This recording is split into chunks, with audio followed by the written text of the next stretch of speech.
You're listening to Leadership Powered by Common Sense with your host, Doug Thorpe. Here's Doug. Hello again, everyone. This is Doug Thorpe, and you're listening to another episode of Leadership Powered by Common Sense. I have a theme that has bubbled up many times in this show, and we are going to visit it again today. It's the human side of managing people. And if you want to be an effective leader, it's not just about the process that you have authority and responsibility for, but it's what are you going to do with and for the people that report to you and rely on you. My guest today is a lady named Vanessa Broers. Vanessa, welcome to the show. Thank you. Vanessa is herself a successful career person, turned coach, speaker, and author, and she does have a lot of thoughts about the human side of human performance. And Vanessa, first, I guess I'll just ask the broader question. What experience dialed you into this area of specialty? My journey really took me on this very full circle path, or maybe full spiral path is probably the more accurate way to talk about it, where I actually started my career in the C-suite of a very large organization at 25. I sort of landed myself, reporting to the COO. It was my first professional job, and it was pretty cool. I got to feel like the ego boost of being at the table with the big dogs very young. And I was cocky and, a little arrogant, but also really smart and had a lot of potential. But I found very quickly that the corporate environment the way that I experienced it was pretty soon they're going to figure me out and I'm going to get fired, but not like an imposter syndrome thing. Like I'm conning my way through this, and, it just wasn't for me. I was really, really, really, really intrigued by processes and why things didn't work in organizations. But I was called to a much more winding path, quite honestly. So I spent the next 10 years doing a combination of backpacking around the world, going into health coaching, which led me into the deeper inquiry of why do some people get it and why do some people not? And early in my career, I didn't understand that. What I found as I started to journey on the path and I started to work with really high achieving entrepreneurs and professionals and leaders, but from a healing perspective. So I found that it didn't really matter at what point in the journey you were professionally, it kind of all came back to the deeper human aspects of our psyche and our spirit that were left unattended, and that these wounds essentially would manifest as blocks and limitations professionally. And so as I continued to do this deep healing work, it pulled me back into the corporate space because my clients became high-performing leaders and professionals, CEOs, whatever, like whoever was leading the organization. But my lens was always what hasn't been healed that's creating a blind spot for you, a limitation for you. And so now I work with organizations as what I call a culture shaman. And I'm back in corporate, but from this very different vantage point with a very different lens. And so that's the short version. Well, a couple of thoughts that I had as you were describing all that. I think it is so incredibly easy to get on the treadmill of work, whether it's a small business, you're an entrepreneur with a startup and you're just really focused on making it become something, or you've gotten on the corporate ladder and you've achieved a couple of promotions. And it is so easy to get focused just on the next thing, the next project, the next promotion, the next opportunity. And that is a timeless dynamic in the human psyche.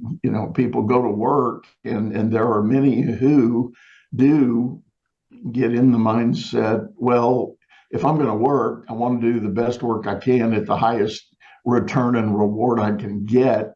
So I'm going to climb that mountain. I'm going to take that journey. And that inevitably involves this thing we call leadership. If you're going to get promoted, you're going to be made the manager of a team or the director of a group or department. And if you're an entrepreneur, if you're just starting out on your entrepreneur journey, folks, and you haven't figured out you're going to need some people to make this thing go, guess what? You're in leadership. And Yes. it is an inevitable journey. And it throws us straight into the whole dynamic of personal, or I should say, managing the human part, both your own, to avoid burnout and health issues and all those other things, but also keep in mind the health and welfare of the people that report to you. I often say that the only three paths that I'm aware that are as intense, human purification of the spirit, are leadership, entrepreneurship, and being a parent. And of equal measure, I think. For sure. And I vote yay for that third one. Being a parent is the same journey. And I can think about a number of things. I'm at that stage of life. My kids are much older and they have their own kids that they're now experiencing that reality of the challenge it means to be a parent and guide and direct another human being and develop them. At the end of the day, it's all leadership. It's all leadership. It really is. It really is. Well, let's talk a little bit about first, I guess, and this is going to end up being kind of random in no particular order, but what are some of the warning signs that people bring to you when they say, I think I'm at a place I need some help? What can you do for me, Vanessa? What are those warning signs? There's a few of them. One of them is that they're less and less fulfilled by their external achievements, but they can't stop craving them. There's like a compulsive drive for more. Another is there's a fear that if they stop, everything's going to fall apart. There is another where they know they can feel that there's something else, but they can't see it. They can't articulate it. Another is that ultimately, despite everything they have, they feel kind of cheated. And they also have started to really get that somewhere along the line, work stopped becoming enjoyable. Like there's a real, it's almost like what I would call, somehow they've entered into a joy desert where they're doing everything they thought they were supposed to be doing, but they're not getting what they thought they would be getting. And it's this very kind of vague feeling that sometimes they can articulate it very clearly and just say, I'm not happy. And sometimes it's more of an elusive feeling of just like, wait a second, hold on, wait, I thought this would feel different than it does. Right. Well, and I can add another one to that list, and that is something I've certainly run into. And again, because of, I've taken a few more trips around the sun, so I've seen it and I hear it in my own clients, and that is those that are really long in the game. They start to hit that stage of life where they kind of say, was this all worth it? Did I do what I wanted to do? And have I, and it's related to something you said, have I missed something? Was there something I should have done that I haven't done? And, I early in my coaching experience, I was invited to be part of a large coaching team that went into a very big global brand. And we were going to work with the top of the house, about 130 something leaders, going through a culture change. And several of my clients that I was assigned were pretty near the end. They could see the light. They had, single digit years until their retirement was inevitable. And their first question was, why do I need a coach? I mean, I've been here all this time. What in the world could we possibly achieve by having a coach? And my question to them was, it's not about doing something particularly new and different, but my question to you is, are you happy with the legacy you're going to leave behind? You Hmm. know, have you done what you think you should or could do to influence the people around you and build the legacy that you want? And my tagline or my joke line to them was, they're not going to put your name on one of the buildings in this beautiful headquarters campus you've got, but you can certainly touch people's hearts and minds. And if you shift your focus, and I've told this story before, one of the leaders had grown up on a really hard path. He was in a channel or line of that business that was particularly rough around the edges. It just had a tradition of it and a legacy of it. And he had risen the ranks and was now ahead of it. And he was operating it the way it had always been operated. And we had some really deep and long talks. And about 3 months in, I got a call from the HR director, and they said, "What have you done with," I'm going to call him Jack, "what have you done with Jack?" And I go, "What do you mean?" And they said, "His 6 direct reports just can't believe the new guy they're working for." I said, "Well, okay, elaborate, please." And they said, "Well, he's helpful, he's teaching, he's guiding, he's directing, and we are learning. Just, our learning gap just, shrunk, and we have learned so much in the last 3 months." And I said, "Okay, that's pretty good." And so, You know you're doing well as a coach when somebody else calls you to be like, what did you do with this person? Well, so it's so, oh go yeah, ahead, please. go ahead, go ahead. I was just going to say we're so programmed, we're so conditioned, we're so, in a sense, wired as human beings to prioritize the external, what we do, how we operate, that I think especially as you reach the higher levels externally, in your profession and in an organization, it becomes even more confusing. Like the leader said, I've been here all this time, I've done all this stuff. What could I possibly do? What could we possibly achieve? And to me, that's where it really gets fun, because there is no end of the road. There is no end. There's always more. But to me, it becomes really juicy, really exciting, brings you really to life when you start to take that external achievement and bring it inside. And then, the magic and the beauty of that is when you do that, it ripples out in this other way.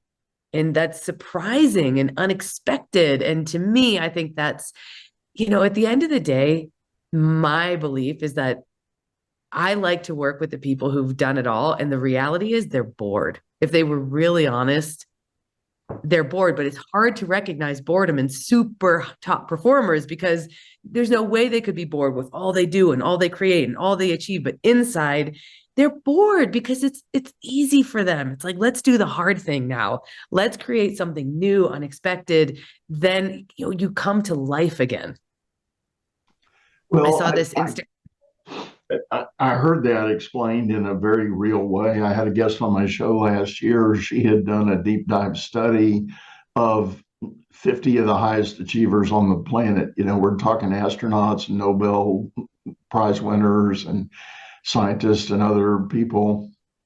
And she interviewed all of these folks. And then when the book was getting ready to come out, they had this big reception, and everybody was excited to come to the reception. And she said, one of the most unexpected things happened. She said, when I get all these high achievers in the same room, the Nobel guys are over here going, "Where's the astronaut?" And the astronauts are going, "Where's the Nobel guys?" And they're admiring and coveting what somebody else has accomplished in a different area, something totally foreign to them, something they've never done. And forget all their personal accomplishments. They're envious of somebody else's. And she said it was a strange but beautiful dynamic that unfolded that night. I can imagine. Yeah. Well, when you begin working with people, do you have a particular process or journey you lead people through to come to the other side of where they might need to be?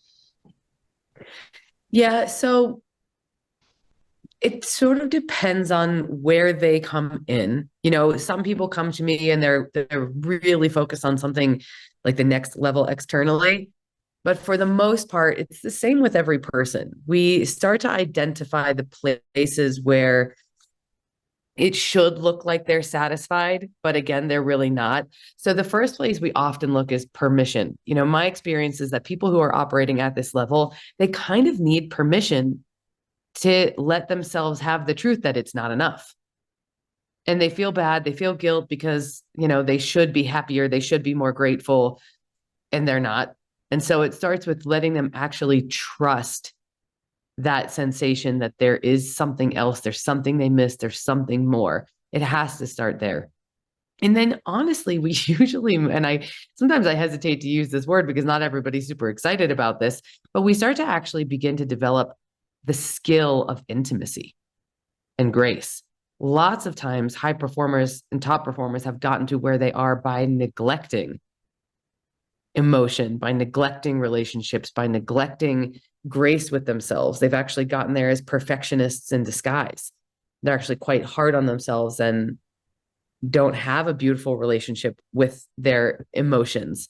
And there's this kind of resistance there because what could that possibly do to help me with my performance, help me? But to me, intimacy is the greatest tool for innovation. Because especially in top performers, when you've taken the road as far as it can go, the next stage has to be pretty risky. And they want it to be risky. That's the thing. There's this dynamic between risk and control that they're fighting with.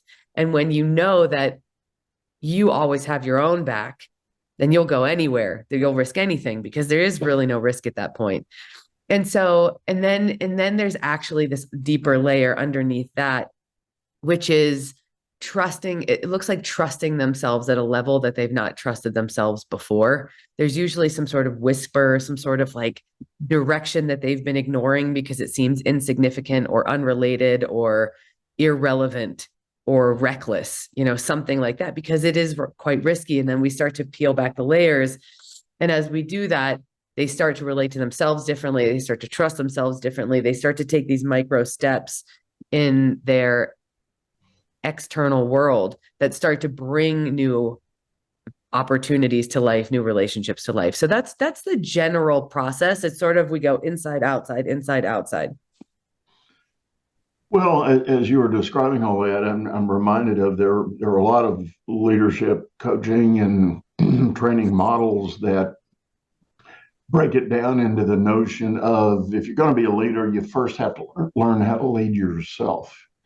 You have to be able to, you know, work all those things in, make your own assessments, elevate your own awareness, all of those things. And if you're not doing well at leading yourself, you're probably not going to do very well at leading others, much less lead an enterprise. So, you know, lead yourself, lead others, and then lead the enterprise. That's usually the way the model works out. And it never ceases to amaze me. It doesn't matter what level of leader or organization you're working with. I was talking to I have a business partner, and we work with CEOs of organizations to help them kind of jump these gaps that they're trying to close. And she was leading a group of like the top 9 executives through an exercise in increased collaboration, because there was just not this. They were great at leading their siloed aspects of the organization, but when they all came together, like they just couldn't really feel the synergy that they wanted to. Yeah. And we did this extensive 360 feedback analysis with everybody. And she called me and she said, Vanessa, why? She said, I was just going over this before I meet with them tomorrow, and I noticed something that just feels like such a red flag. She said, none of these top leaders have any interest in their positive feedback. They only want to know the negative feedback, to the point where they're like literally waving off the positive feedback. Why would that be? Why would that be? And so I sat with it for a minute and I said, they don't trust each other.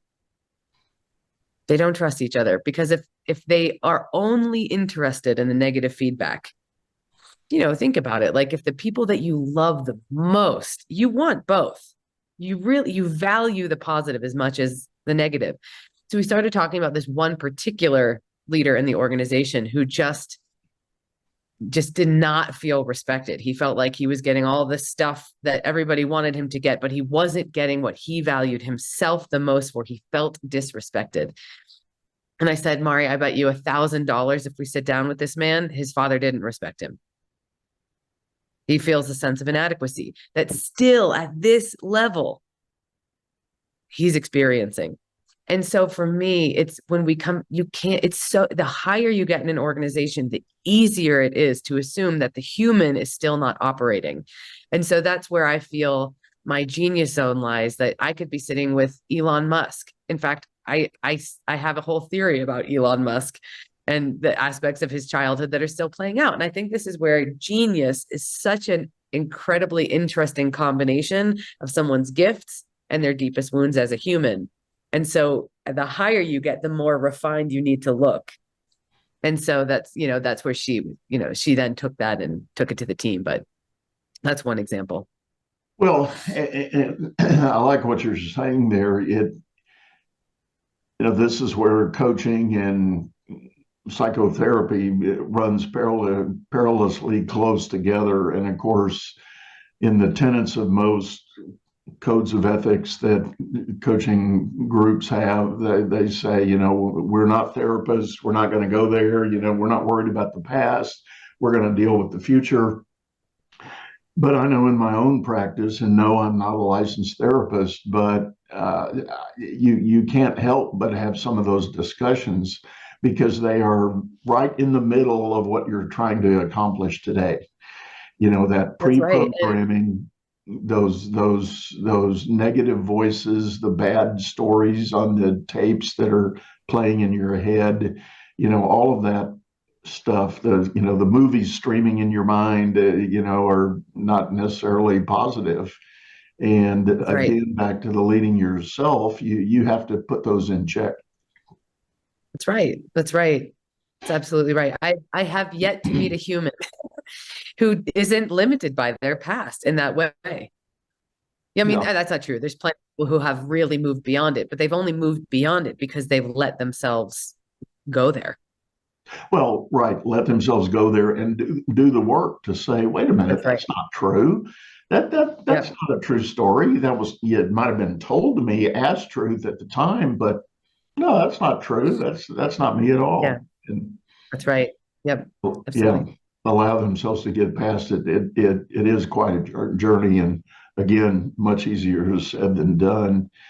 Well, what are you doing any sort of group thing? I mean, you mentioned that leadership team at the one company. Are there other, group efforts you're doing with leaders at companies?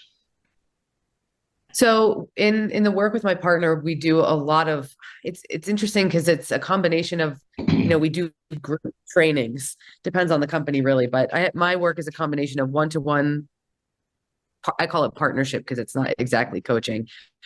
And then I do a lot of really interesting trainings with groups inside of companies. So one of them is called the one that's the most fun for me to talk about is called The Shadow of the Brilliant Mind.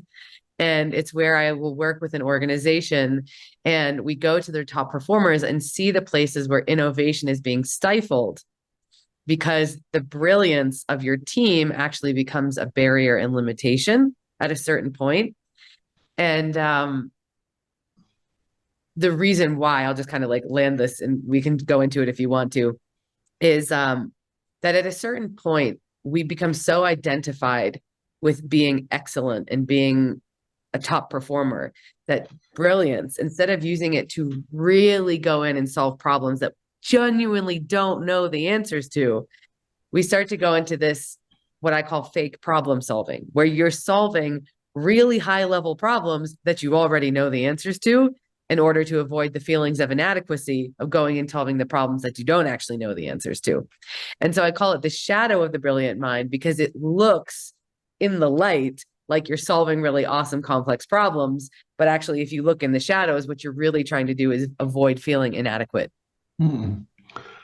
That's a very interesting twist on it. And I thought when you started that, I thought we were going to be talking about the proverbial, smartest guy in the room syndrome, and Mm. which casts a shadow that stifles creativity and brilliance. And I run into that a lot, but I like your spin on that. Are there symptoms and evidence artifacts Yeah. that suggest that's going on? So one of the biggest symptoms is, and I come back to boredom a lot. Like boredom is I think one of the most fun things to work with in top performers. And I'll give you an example. So I was speaking to like a senior level director of a really, really, really big global brand just the other day. And I was talking about the shadow of the brilliant mind. And she said, "Oh my gosh, I can think exactly of where I'm doing that right now." She said, "I spend all this time relationship mapping my team." And she said, "And it's really useful and it's really interesting. And I'm kind of doing it because I'm avoiding this other really, really hard challenge to solve." And especially within a global organization, problems are so dynamic.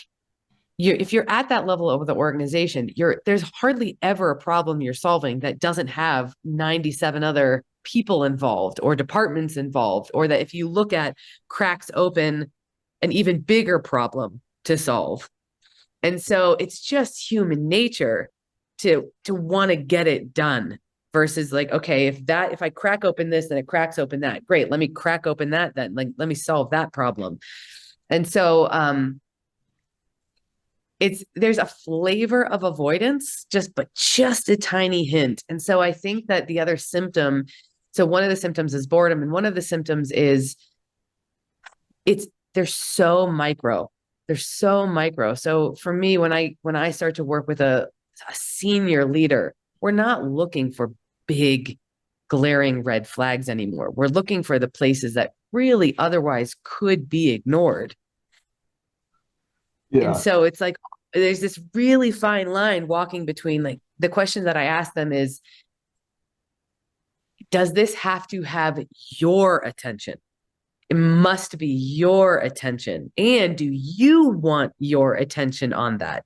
And so there's this kind of really interesting intersection of being really, really, really refined in your resource of energy and attention, where it meets your real desire to have your attention there because it's actually exciting for you, that you start to find, I think, what is somebody's true genius. yeah.